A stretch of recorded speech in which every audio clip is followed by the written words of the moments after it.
문화를 업으로, 예술은 취미로. 3. 손민현. 4. 면접은 처음이라서요. 자신있게 필기시험을 준비해왔던 날과는 달리 막상 디데이가 다가오니 A는 마음속에 떠오르는 불안감을 주체할 수 없었다.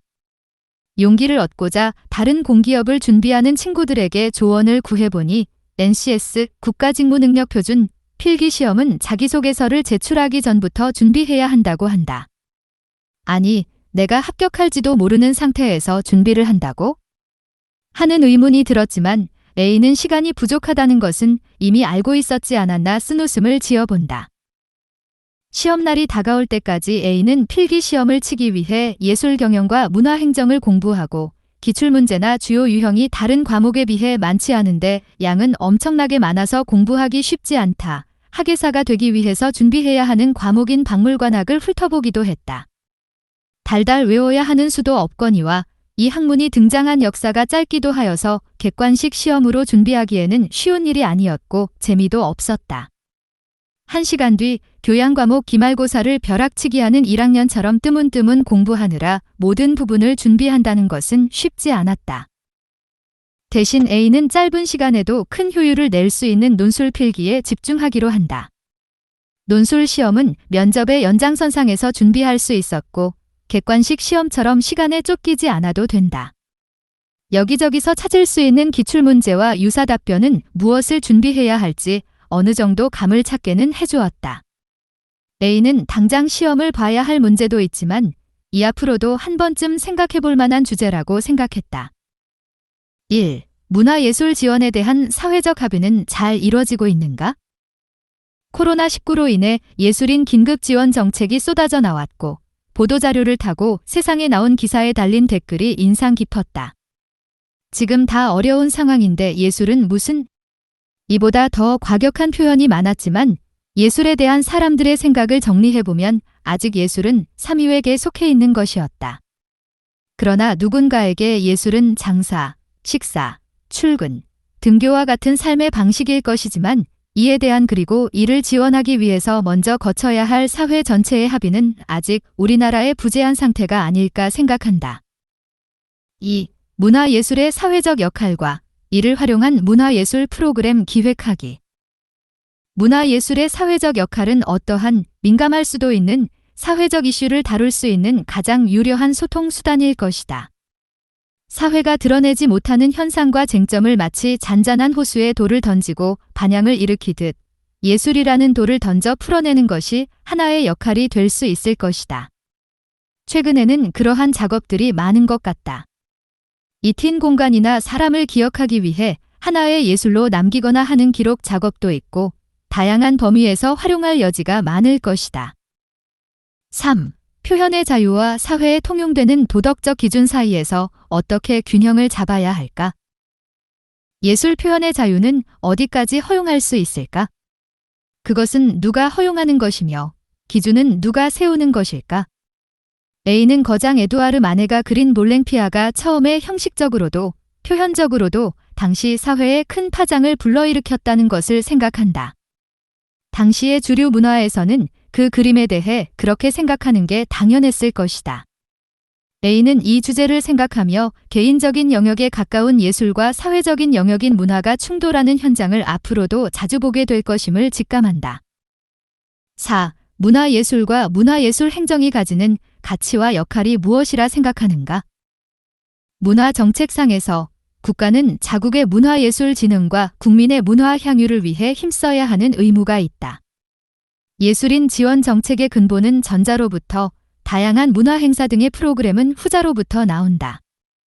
그리고 행정은 국가의 문화정책을 수행하기 위해 필요한 절차이자 그 가치를 공공에 기여하기 위한 과정이다. 단순히 나 자신이 직업을 갖는다는 의미 외에도 이 일이 갖는 의미를 거시적으로 생각해보고 그것과 나를 맞춰가는 과정도 중요할 것이다. 필기시험 합격을 축하드립니다. 네. 면접은 일주일 뒤라고요. 다행히 A와 함께 시험을 준비했던 스터디 그룹원들 모두 필기시험에 합격하여 함께 면접을 준비하기로 하였다. 모든 면접이나 답변이 마찬가지겠지만 정해진 문제와 정답이 정해져 있는 시험이라고 생각하는 순간 대응하고 준비해야 할 것들이 무수히 많아진다. A는 면접에 있어 가장 중요한 것은 어떤 질문이 들어와도 대답할 수 있고 그 답변으로 자신이 가진 장점을 확대하여 보여주는 돋보기를 준비하는 것이라 생각했다. 더하여 코로나 시대의 면접은 마스크를 쓰고 말하는 연습을 추가적으로도 준비해야 했다. 말하는 것에 크게 어려움을 겪었던 적 없었던 A지만 마스크를 쓰고 긴장된 자리에서 크게 말해야 하는 것은 쉽지 않을 것이라 예상했다. 최대한 편한 마스크를 준비하고 마스크 속의 목소리가 잘 전달되는지 많은 주의를 기울였다. 위와 같은 과정 외에도 생애 첫 면접을 준비하는 것은 면접 때 입고 갈 정장과 구두부터 구매를 해야 하고 한 달 전쯤 물들여 놓은 머리를 안타깝게도 검은색으로 염색하는 과정까지 마쳐야 끝이 났다. A는 외적인 준비까지를 모두 마치고 나서야 면접장에 들어선다. 자리 한 모두가 정적을 지키는 가운데 의자를 끌어 자리에 앉는 것조차 긴장되었다. 이 순간은 지금까지와는 사뭇 달랐다. A가 문화예술이라는 업의 세계와 대면하는 첫 순간이면서 자신이 지금까지 준비해왔던 것들을 검증받는 자리이기도 하다. 앞에 앉아있는 사람들도 역시 A에 대해 모를 것은 분명하지만 나에 대해 알기 위해 앞으로 몇 가지 질문을 던질 것이다. A는 질문을 받고 잠시 동안 머리가 하얘졌지만 그 순간을 놓칠 수 없었다. 길어야 10분 동안 진행되는 면접에서 자기소개 등을 제외한 개별 질문은 몇 번 주어지지 않고 주어진 질문 안에 불쾌감을 줄 정도로 오버하지 않으면서도 최대한의 임팩트를 남겨야 했다. A는 떨리는 목소리를 가다듬고 첫 답변을 그 세계에 처음 말을 걸기 시작한다. 안녕하세요. 저는 예술을 취미로 문화를 업으로 삼기 위해 지원한 A입니다.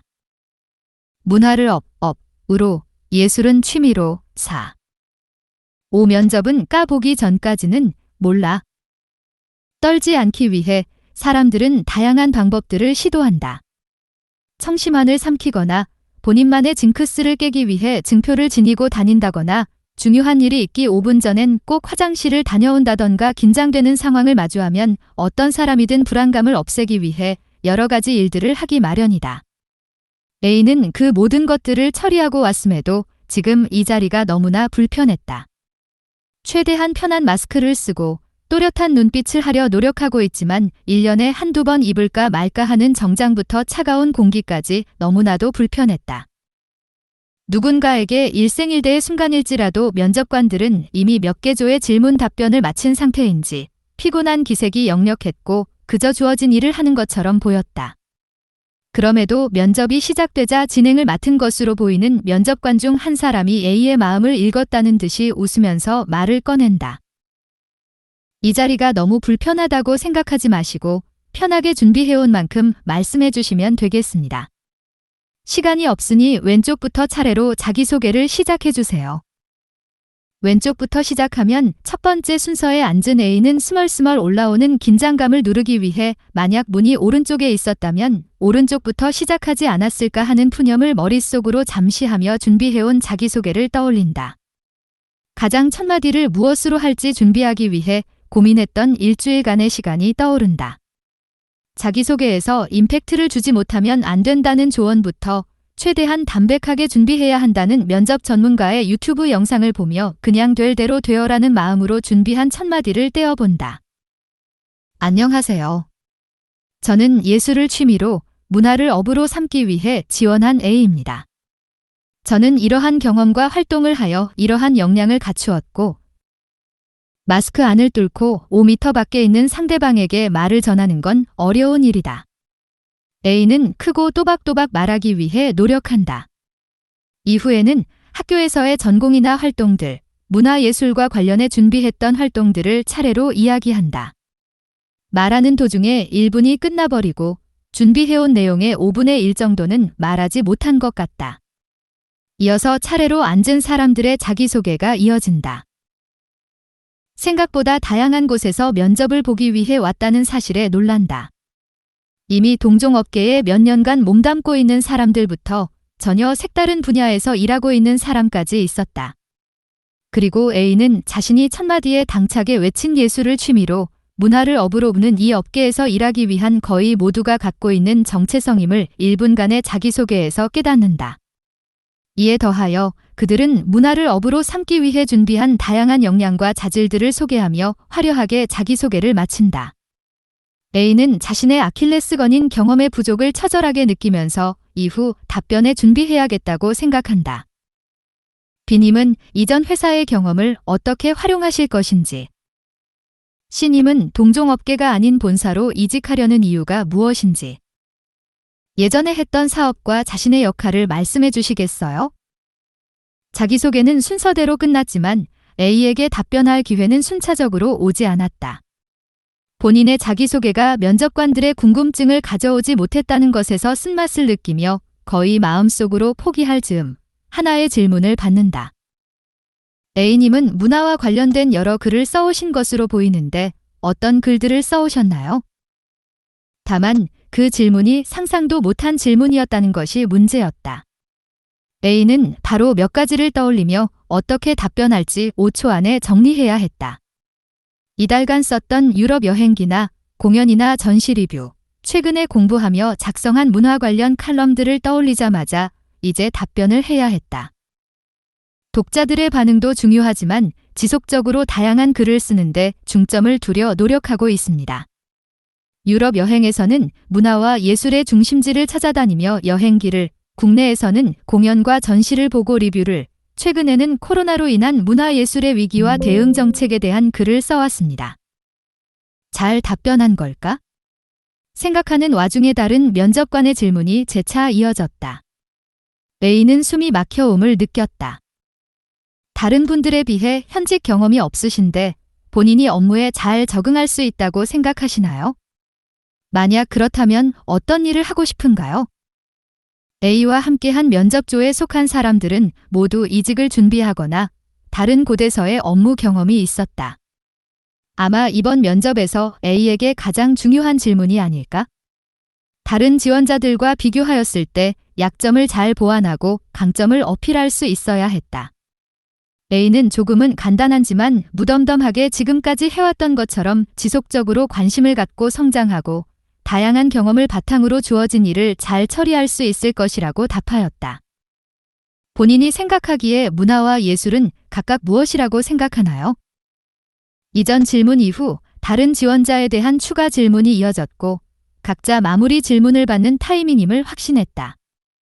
이렇게 원론적인 질문이라니 A는 자신이 생각하고 있었던 것들을 이야기한다. 모두가 다 다른 정의를 내릴 수 있을 것 같습니다. 예술이 개인의 자유로운 표현이라면 문화는 개인의 자유로운 표현이 각자의 방식으로 모인 현상이나 삶의 양식, 사회 그 자체를 말한다고 생각합니다. 모두 수고하셨습니다. 좋은 결과가 있길 바랍니다. 그렇게 면접이 끝나고 나니 시원섭섭한 감정이 남았다. 솔직히 글을 쓰는 건 자신이 있었지만 써놓은 글을 말로 하는 것은 어려웠다. 조금 더 열심히 준비해볼 걸, 조금 더 잘 말해볼 걸 하는 후회가 남으면서도 할 만큼 하지 않았나 하는 모순적인 생각이 머리를 가득 채운다. 사람들의 위로 속에 면가몰이라는 단어가 인상 깊었다. 면접은 까보기 전까지 몰라라는 면접을 마치고 온 취준생들이 하나씩 쥐고 나오는 칭호 같은 이 말을 되뇌다 보니 정말 결과가 나오기 전까지 A의 결과는 아직 아무도 모를 것이다. 지금의 A도 당시 면접을 생각하면 남들보다 운이 조금 더 좋았을 뿐이라고 생각한다. 다만 요즘은 운에 대한 관점도 많이 바뀌고 있지 않은가. 복권이나 사행성처럼 본인의 노력과 역량이 하나도 반영되지 않는 것들을 제외한다면 어쩌면 모든 기회에 있어서 운과 한 사람의 노력은 언제나 함께 있다. 노력의 과정을 열심히 해온 사람에게는 그 운을 잡을 힘이 더 강해진다거나 어쩌면 운이라는 녀석은 준비된 자에게만 손을 내밀 수도 있다. 혹여 누군가 이쪽으로의 취업 준비를 하고 있다면 면가몰, 면접은 까보기 전까지 몰라. 이든 운이든 조금 더 중요한 건 어쨌든 좋아하는 일을 직업으로 삼는다는 것에 대한 준비, 이것은 이후에 조금 더 다뤄보도록 하자와 마음가짐이 아닐까 싶다. 좋아하는 일을 넘어 좋아하는 일을 직업으로 삼는 과정까지 좋아진다면 분명 매력적인 기회와 운이 다가올 것이다. 문화를 업으로, 예술은 취미로, 6시즌 1 에필로그와 시즌 2 프롤로그. 오늘은 A의 이야기가 아니다. 시즌 1이 끝나는 조금 아쉬운 마음에 쉬어가는 차원에서 돌아보는 겸 시즌 1의 에필로그 겸 시즌 2에는 무슨 이야기를 쓸까 고민도 해볼 겸 오늘은 그간의 이야기에 정리를 해볼까 한다. 얼마나 연재할 수 있을까 많이 걱정했던 문화를 업으로 예술은 취미로 를 어느새 이달 동안 쓰다 보니 정리할 시간이 필요했다. 대략 6월부터 이달간 써온 시즌 1에는 문화예술 공공기관에 처음 발을 들이고자 결심한 1년 전의 순간부터 문을 열고 들어간 과정의 이야기를 담았다. 이 글을 쓰고자 한 이유에는 두 가지 정도가 있는데 아트인사이트에 내가 경험한 것을 토대로 누군가에게 도움이 되는 글을 써보고 싶었기 때문이기도 하고 스스로도 내가 걸어온 과정을 돌아보고 싶었기 때문이기도 하다. 막상 몇 달 동안 내가 경험한 시간을 거슬러 올라가며 글을 쓰다 보니 남들에게 도움을 주고자 했던 글을 쓰면서 정리하다 보니 실제로는 나에게 더 도움이 된 것 같다. 1년간의 과정을 돌아보다 보니 좋아하는 일을 업으로 삼는다는 것에 어떠한 확신 비슷한 게 생기기도 했고 내가 이 일을 꽤 좋아하는구나를 깨달았기 때문이다. 최근 아트인사이트 공동저자 프로젝트 볼륨 1 좋아하는 것을 좋아하는 방식을 읽으면서도 비슷한 생각을 하게 된 것 같다. 막연히 좋아하던 것들에 이어서 좋아하는 방식이 생기고 점점 관심이 좁혀져 특정 분야에 몸담고 일을 하게 되었다. 그렇게 한 달에 2번 좋아하는 것에 대해 글을 쓰는 작은 변화가 내가 좋아하는 일을 할 수 있도록 만들어 주었고 나와 비슷한 방식의 사람들에게도 좋아하는 일을 할 수 있도록 용기를 주고 싶었다. 그래서 이 시리즈를 쭉 이어서 쓰게 된다면 누군가에게 꼭 필요하고 얻을 수 있는 정보를 주는 것보다는 다른 방식으로 이어서 글을 쓰면 좋을 것 같다. 나와 비슷한 방식으로 좋아하는 것을 좋아하는 사람들에게 나와 비슷하네, 나도 공공기관에 취업하면 어떨까 하고 느낄 수 있는 공감 가는 내용과 아주 약간의 정보를 담을 예정이다. 부정적이거나 힘들었던 이야기도 가감없이 담아야겠다. 지난 글에서도 말했듯 그 과정마저도 좋아할 수 있어야 좋아하는 일을 업으로 삼을 수 있을 것이라 믿기 때문이다. 마지막으로 시즌 1을 쓰면서 아쉬운 점을 뽑아보자면 글을 쓰는 데에 있어서 어떤 명확한 목표나 대상을 정해두고 쓰지 못했다는 점을 들 수 있을 것 같다. 지금까지 내가 주로 써왔던 글들은 보통 짧게 한 편으로 끝나기 때문에 장기적인 로드맵이 없어도 괜찮았지만 앞으로도 계속해서 쓰기 위해서는 나 스스로 정해둔 목표가 있어야 한다고 생각했다. 또한 그간의 경험이 그렇게 길고 깊지는 못해서 1년 전에 겪었던 고민이나 해결하지 못한 문제들을 그대로 답습하는 듯한 느낌이 들었다. 문득 글들을 다시 돌아보니 자세한 묘사나 설명이 없었던 것도 아쉬웠다.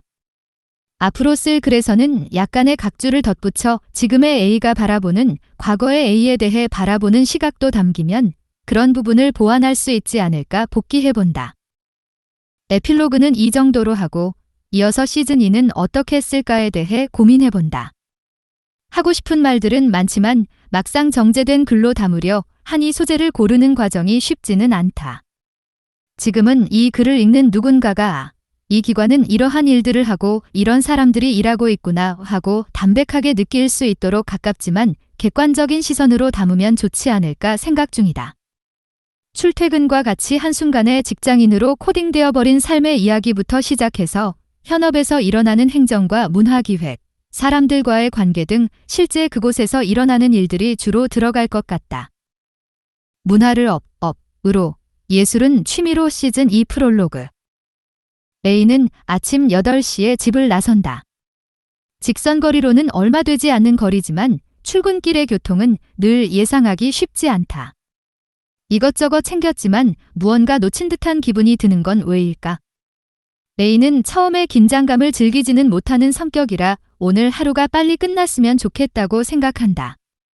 사람들이 가득한 지하철은 너무 오래간만이라 적응이 안 된다. 다들 핸드폰을 쳐다보며 이 긴 하루가 어서 끝나길 좋겠다고 생각하겠지. 짧은 상념을 마치고 A는 사회로의, 새 회사로의, 새로운 세상으로의 첫 발걸음을 뗀다. 어색한 인사를 마치고 안내받은 자리로 간 A는 책상에 놓인 수첩과 필기구, 그리고 컴퓨터를 바라본다. 이제 A는 분신과도 같은 이 장비들을 가지고 전장에 나서야 한다. 노련한 사수들은 벌써 각자의 자리에서 집중하고 있다. 새로운 세상이 A 앞에 펼쳐졌다. 아마 목소리도 제대로 나오지 않고 울리는 전화 벨소리 하나하나에 긴장하고 크고 작은 실수를 몇 번 하기도 할 것이다. 처음으로 받는 월급에 뛸 듯이 기쁠 것이고 가끔은 세상에 쓴맛에 혼자서 고독을 씻기도 할 테다. 그렇게 난생 처음 겪는 상황들을 마주하며 갓 태어난 아이처럼 A는 새로운 세계의 언어와 행동 양식을 배워야 할 것이다. A의 좌충우돌한 이야기는 인기 드라마 미생대 주인공이 겪는 것처럼 이 시기에 누구나가 겪는 이야기와 별반 다르지는 않을 것이다. A는 그렇게 하루아침에 문화예술 공공기관에서 근무하는 직장인이 되었다.